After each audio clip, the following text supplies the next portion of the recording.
Bonjour. Bien qu'aujourd'hui j'ai une crève carabinée, ce qui va nuire peut-être à la qualité du son, nous allons voir comment paramétrer les éléments de confidentialité de Facebook. Donc nous allons aller cliquer ici après accueil sur la petite croix vers le bas et nous allons aller sur les paramètres de confidentialité. Nous voici sur la nouvelle page paramètres de confidentialité. Nous pouvons dans un premier temps jeter un œil sur notre profil et voir ce qu'il devient sur Facebook. Je clique donc sur les modifications du profil. Bon, dans le profil, nous avons la ville actuelle, originaire de, le genre et l'affichage du genre, la date de naissance, mais qui n'affiche par coquetterie que le mois et le jour, intéressé par femmes, hommes, comme ce sont plutôt les extraterrestres qui m'intéressent. Je n'ai pas coché de cases, les langues parlées, on ne peut pas mettre trop de commentaires. Et un petit commentaire. Qui peut avoir accès à tous ces éléments séparément? Il est possible de paramétrer donc public, et à ce moment-là, tout le monde aura accès à ma ville actuelle, mes amis, les amis sauf connaissances, moi uniquement, ou personnalisé. Si l'on personnalise, on peut montrer à des personnes particulières ou exclure des personnes particulières. En tapant le nom d'une personne, on peut exclure cette personne de la connaissance finalement de la ville où on habite. Bien, alors chaque liste et chaque liste renseignée peut être paramétrée. Ici, elle est paramétrée uniquement pour les amis dans chaque case qui a été renseignée. Ici, nous avons la possibilité. Alors, je vais enregistrer les modifications parce que j'ai bougé un petit peu sur la page. Nous pouvons voir comment est vu le profil quand il apparaît au public, c'est-à-dire à tout le monde. Et si je veux voir comment les gens que je connais, les amis, voient mon profil, il suffit que je tape le nom de cette personne et nous avons un aperçu de ce que voit la personne en question. Donc, je reviens aux paramètres de confidentialité. Donc, nous avons vu comment modifier le profil. Ici, contrôler les paramètres de confidentialité par défaut.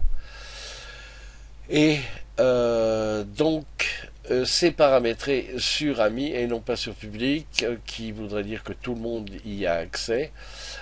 Il est possible également de personnaliser, montrer à ces personnes une liste d'amis que l'on aura choisi, ou ne pas montrer le contenu, c'est-à-dire une exclusion d'une personne. Ensuite, nous avons la prise de contact. La façon dont on entre en contact avec les personnes qui sont connues.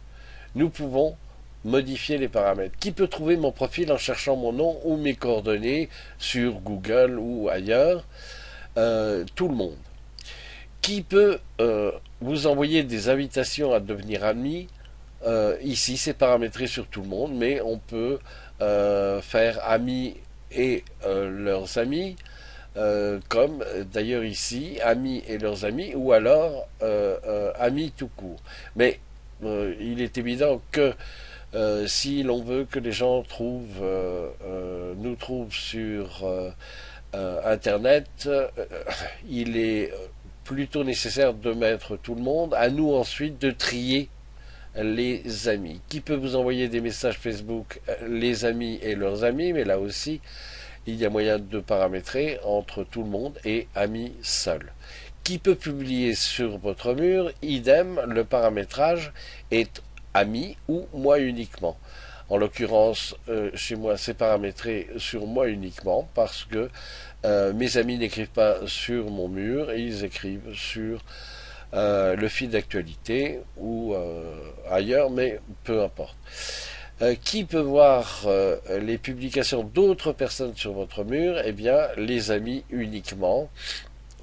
Ici, nous avons une liste un petit peu plus grande car elle fait appel à des listes dans lesquelles on aurait classé les connaissances, les amis proches, les gens qui habitent la région, etc. Donc, en l'occurrence, ici, c'est paramétré par amis. Je termine. Donc, c'était la prise de contact. Ici, le fonctionnement des identifications. Lorsque les gens identifient sur des photos ou identifient un contenu et notent que monsieur un tel apparaît sur. On peut modifier les paramètres, examen du profil, les publications dans lesquelles vos amis vous identifient avant qu'elles apparaissent sur votre profil, c'est placé sur on. La vérification des identifications que vos amis souhaitent ajouter à vos publications, eh bien c'est sur on, c'est-à-dire que je vérifie avant cette publication. La visibilité maximum du profil, les publications dans lesquelles vous êtes identifié avant qu'elles apparaissent sur votre profil, c'est personnalisé et par moi uniquement. Enfin, suggestion d'identification lorsque des amis téléchargent des photos dans lesquelles vous semblez apparaître. Ici, c'est paramétré sur personne n'authentifie les photos.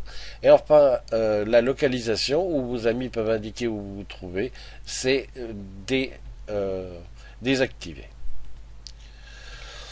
Enfin,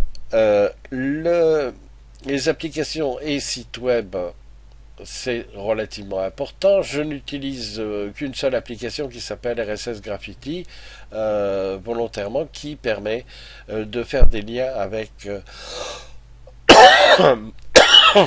avec mon blog. Et donc, c'est la seule application. Je pourrais éventuellement la supprimer ou désactiver toutes les applications si j'en ai plusieurs. Ici, nous avons comment les autres transmettent des informations, comment les autres, aux applications qu'ils utilisent. Vos amis ont accès à vos informations et ils peuvent y avoir accès lorsqu'ils utilisent une application et c'est relativement dangereux. Donc, utilisez pour contrôler les catégories de vos informations lorsqu'ils utilisent des applications, des jeux ou des sites. La biographie, on s'en fiche. La date de naissance, bon, ils l'utilisent, elle est très restreinte. Mon site web, oui, parce que j'ai envie de le faire connaître, et mes articles, parce que j'aime bien que d'autres les lisent. Et enfin, mon activité liée aux applications, comme je n'ai qu'une seule application, les choses se passent plutôt bien.